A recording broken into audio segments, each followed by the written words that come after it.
शुकमुनी परीक्षिती राजाला पुढे सांगू लागले. ते म्हणाले की भागवतामध्ये अनेक विषय आहेत. त्यातील एक म्हणजे भौगोलिक वर्णन. तेच मी तुला सांगतो. अर्थात भागवतामध्ये हे अत्यंत विस्तृतपणे आलेले आहे. ते तू ऐक. आणि हे सांगण्याचे कारणही असे आहे की भरताच्या 10व्या पिढीत होऊन गेलेला गय नावाचा जो राजा होता, त्याची स्तुती हे भूमंडळ नेहमीच करत असे. आता याचे वर्णन सांगताना शुकदेव सांगतात की यामध्ये अनेक नद्या, पर्वत, सागर यांची वर्णने आहेत. तसेच पाताळाचंही वर्णन आहे. स्वर्ग आणि विविध पातकांच्यासाठी कोणत्या नरकात जावे लागते याचेही खूप विस्तृत वर्णन आहे. भागवत काळामध्ये भारतीय विज्ञान खूप प्रगत झाले होते. त्याच काळात कालगणना आणि खगोलशास्त्राचे सिद्धांतही तयार झाले होते. कारण यामध्ये सूर्य, चंद्र आणि इतर ग्रह यांची गती, सप्तऋषी, ध्रुव तारा यांची स्थिती इत्यादीचे विस्तृत वर्णन केलेले आहे. हे सर्व वर्णन परीक्षिती राजाला शुकदेवानी सांगितले आणि त्यानंतर ते म्हणाले की सर्व विद्यांमध्ये आत्मविद्या ही सर्वात श्रेष्ठ विद्या आहे आणि त्यामुळे आपले जीवन अत्यंत सुंदर असे होऊ शकते. हे ऐकल्यावर परीक्षिती राजाने शुकदेवांना विचारले की मगाशी आपण विविध नरकांचे वर्णन केले होते. आता ह्या अशा भयंकर नरकात माणसाला जावे लागू नये यासाठी काहीतरी उपाय असेलच ना, तर तो कृपा करून तुम्ही मला सांगा. अर्थातच शुकदेव म्हणाले की हो हो, असे तर आहेच. माणसाने यासाठी विधीचे पालन करावे, निषिद्ध कर्मे त्यागावीत. त्यामुळे वासनांचा क्षय होतो. माणसाने आपले जीवन अत्यंत अंतर्बाह्य शुद्धतेने करायला हवे, शुद्धतेचे असायला हवे. सुचिता, पावित्र्य, सदाचार, न्याय, नीती, धर्माचरण असायला हवे. आणि असे जर आयुष्यात नसेल तर माणसाचे जीवन जगणे खूपच कठीण होईल. आणि तू विचारलेल्या प्रश्नाचे मी उत्तर देतो. ते असे आहे की केवळ नामसाधनेने माणसाच्या पातकांचा क्षय होऊ शकतो आणि त्या संबंधीचीच एक कथा मी तुला सांगत आहे. शुकदेव सांगू लागले की कान्यकुब्ज देशात अजामिळ नावाचा एक ब्राह्मण राहत होता. तो सदाचरणी होता. दया, क्षमा, शांती, सत्य हे सद्गुण त्याच्या ठायी होते. अजामिळ इंद्रिय निग्रही होता. अतिथी, अभ्यागत, वृद्धजन, रुग्ण, अग्नी आणि गुरु यांच्या सेवेत तो अगदी तत्पर होता.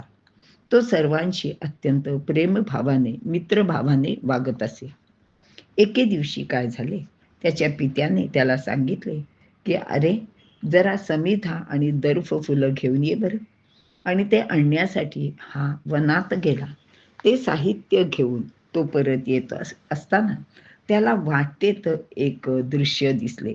ते असे होते की एक मद्यपी दुसऱ्या आपल्या स्त्री बरोबर, तिनेही मद्य प्यायले होते, त्याच्याबरोबर तो मुक्त विहार करत होता.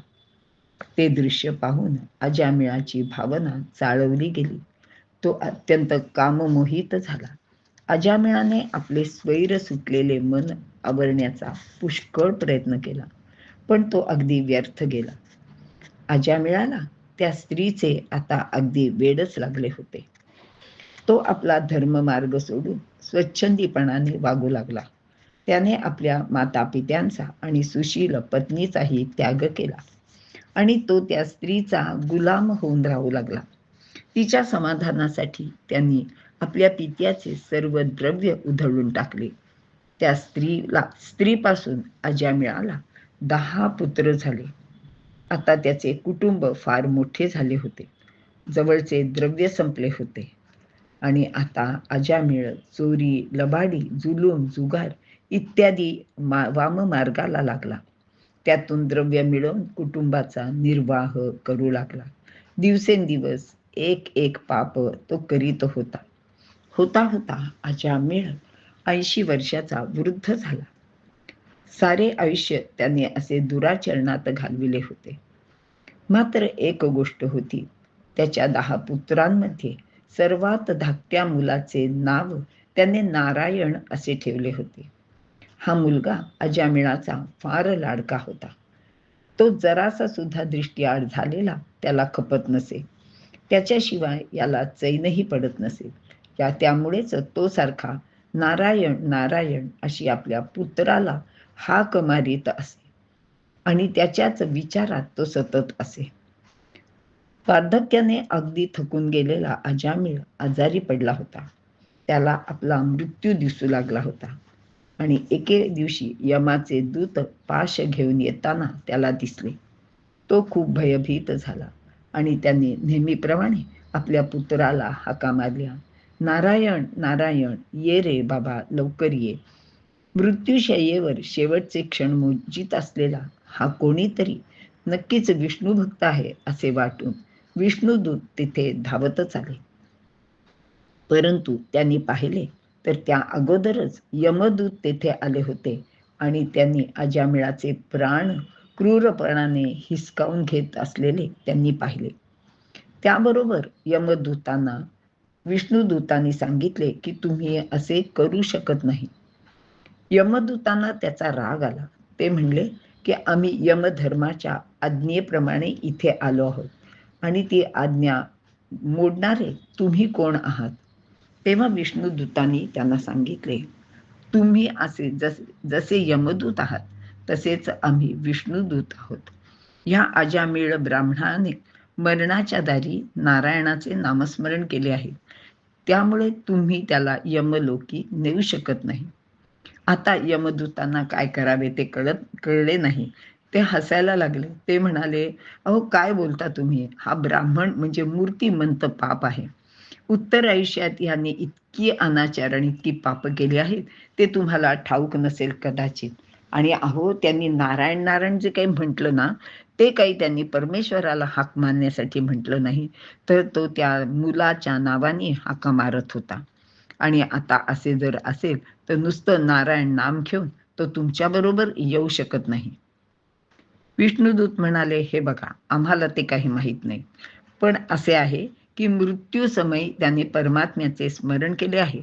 त्यांनी नारायणाला हाक मारली आहे आणि त्याचमुळे त्याच्या पापाचे निवारण झाले आहे. हा भगवत भक्त झाला आहे. तुम्ही याला आता पाशातून मुक्त करा. तुम्ही याला यमलोकी नेऊ शकत नाही. विष्णुदूतांचा हा धर्मनिर्णय ऐकून यमदूताने आपले मृत्यूपाश मागे घेतले आणि ते यमलोकी निघून गेले. यमदूतांचे आणि विष्णुदूतांचे हे संभाषण मरणोन्मुख अजामिळाने ऐकले होते. उत्तरायुष्यात आपण केलेल्या पापाचा त्याला मनस्वी पश्चाताप झाला होता. त्यांनी उठून विष्णुदूतांचे पाय धरले. यमदूत निघून गेल्यावर अजामिळाला झालेला पश्चाताप लक्षात घ्यायला पाहिजे आणि नारायण या 4 अक्षरी नामस्मरणाने अजामिळाचा उद्धार झाला. त्याने पुनश्च धर्ममार्ग धरला आणि भक्तिबळाने तो वैकुंठाला गेला. त्याचमुळे भगवंताचे नाव कसेही घेतले तरी ते त्याला प्राप्त होतात असा ह्या गोष्टीचा मतितार्थ आहे.